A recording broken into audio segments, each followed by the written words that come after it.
Et bonjour à tous, je suis très heureux de vous retrouver pour cette nouvelle vidéo où je vais vous présenter la toute première plateforme d'investissement que j'ai utilisée, même avant Boursobank et mon PEA que vous avez pu voir dans une vidéo précédente, mais la toute première plateforme que j'ai utilisée via une assurance vie, c'est-à-dire YoMoney. Voilà, donc là actuellement on se retrouve sur la page principale. Là je précise que je présente la version internet, enfin la version page web, sachant que YoMoney a une très bonne application. Donc forcément, au quotidien, je pense que vous utiliserez plus facilement l'application sur votre téléphone. Voilà, le but de cette vidéo, ça va être tout simplement de vous présenter mon investissement sur YoMoney et tout simplement vous faire un point sur que propose YoMoney et est-ce qu'aujourd'hui, après plus de 3 ans chez YoMoney, je suis satisfait ou non de mon assurance vie et ce que va devenir cette assurance vie, même si j'en ai déjà un petit peu parlé dans la présentation globale de mon patrimoine. Donc on se retrouve sur la page principale. Là vous pouvez voir donc le total qui est sur mon assurance vie. C'est un total de quasiment 20 000 euros, 19 568 euros. Bien entendu ça change tous les jours étant donné qu'on est fortement indicé sur tout ce qui est ETF, actions, donc forcément ça bouge tous les jours. Donc là vous pouvez voir mon assurance vie plus précisément.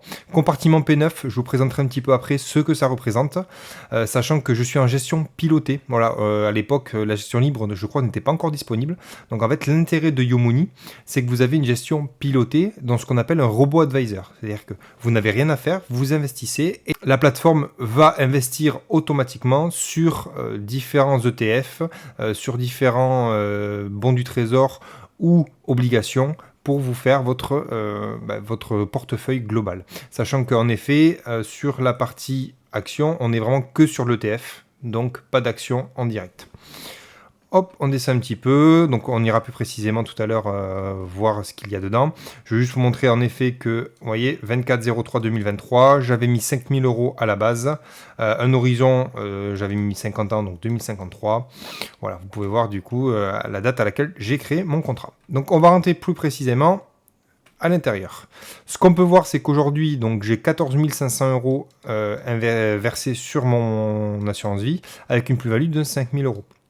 Alors, si je reviens juste en arrière, on peut voir qu'il donne 50% de plus-value, ce qui n'est pas le cas. Ce qu'il faut savoir, c'est que YoMoney a une façon de calculer différente qui n'est pas juste comme sur un PEA où vous prenez juste la valeur d'arrivée et la valeur de départ et ça vous donne le pourcentage d'évolution. Là, si vous voyez...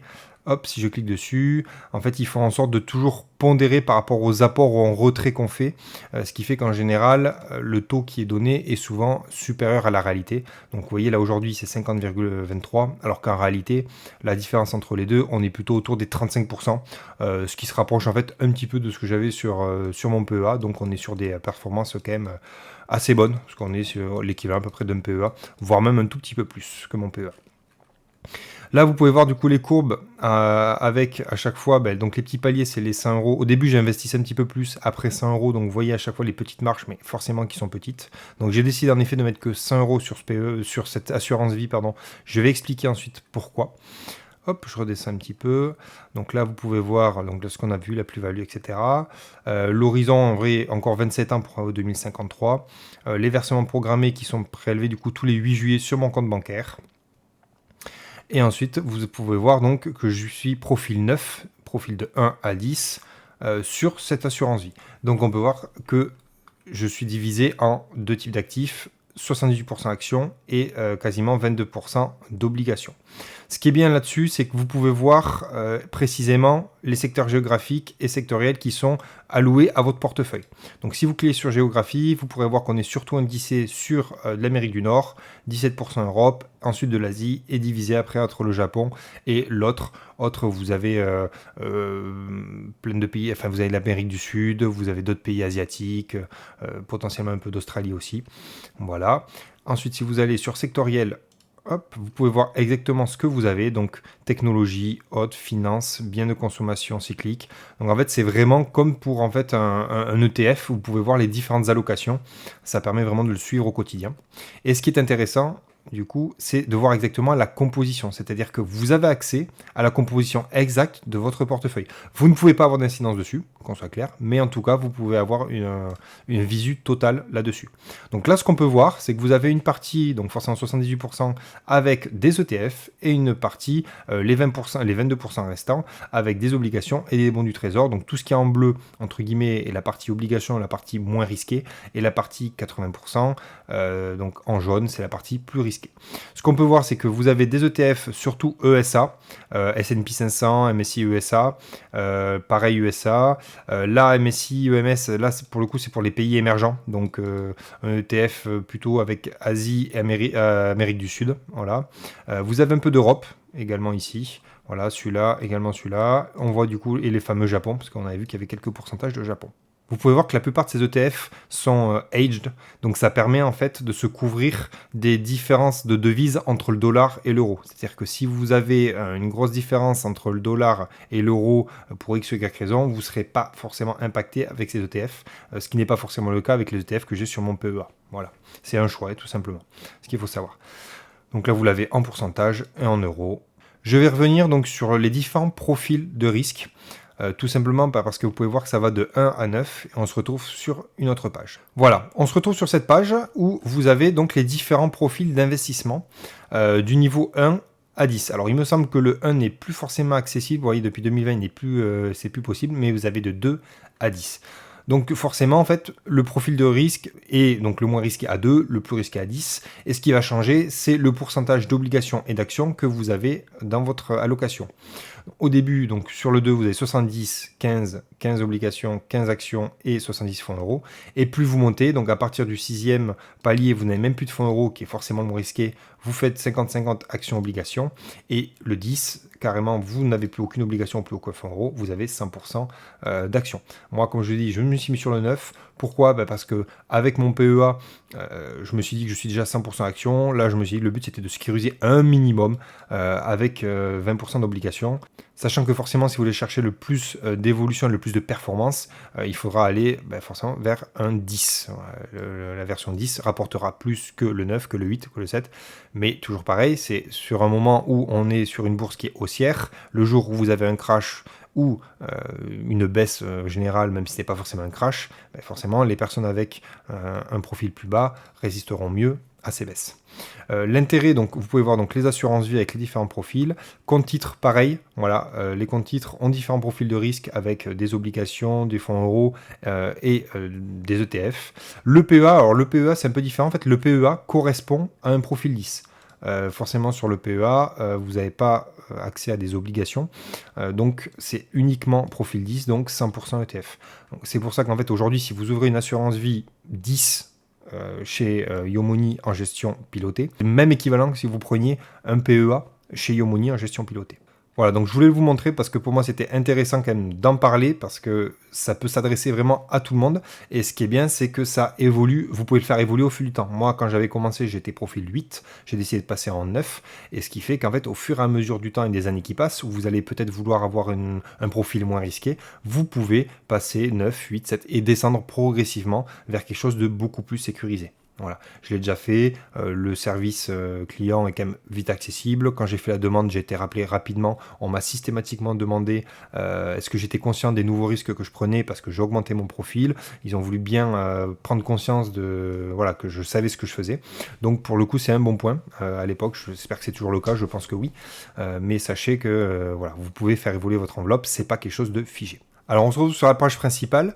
Je vous ai montré un peu tout ce que j'avais à vous montrer, étant donné que je n'ai pas de PEA sur ce Yomoni, ni de compte titre ou de PER, donc forcément j'ai fait le tour. Maintenant, je voulais plutôt vous parler des avantages et des inconvénients de Yomoni et qu'est-ce que je vais en faire dans les années qui arrivent.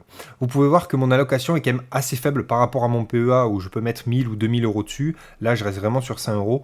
Pourquoi ? Parce qu'en fait, je décide de mettre le minimum dessus étant donné que je veux vraiment privilégier mon PEA. Il y a plusieurs raisons à ça, je vais vous les énumérer. D'ailleurs, les points positifs pour Yomoni, déjà premièrement, comme je dis, c'est la première plateforme que j'ai ouverte. Donc quand je ne m'y connaissais pas encore énormément, c'est vrai que ça a été quand même très agréable d'avoir quelque chose où l'argent était investi tout seul et il n'y avait pas forcément besoin de se prendre la tête là-dessus. Donc c'est vraiment l'avantage de Yomoni, c'est d'avoir quelque chose à la carte avec son profil de risque et se dire ok, pas besoin de gérer, vraiment rien besoin de faire, et vous pouvez faire un virement automatique comme je l'ai fait. Donc vraiment ça peut même vous sortir de la tête, c'est ça qui est agréable. Forcément il y a une contrepartie au fait que ce soit piloté, c'est que le taux de gestion est plus élevé que sur un ETF ou sur un PEA. Là on est à 1,6, tout compris, sachant qu'il n'y a pas de frais lorsque vous faites un versement, c'est vraiment juste en gestion quotidienne.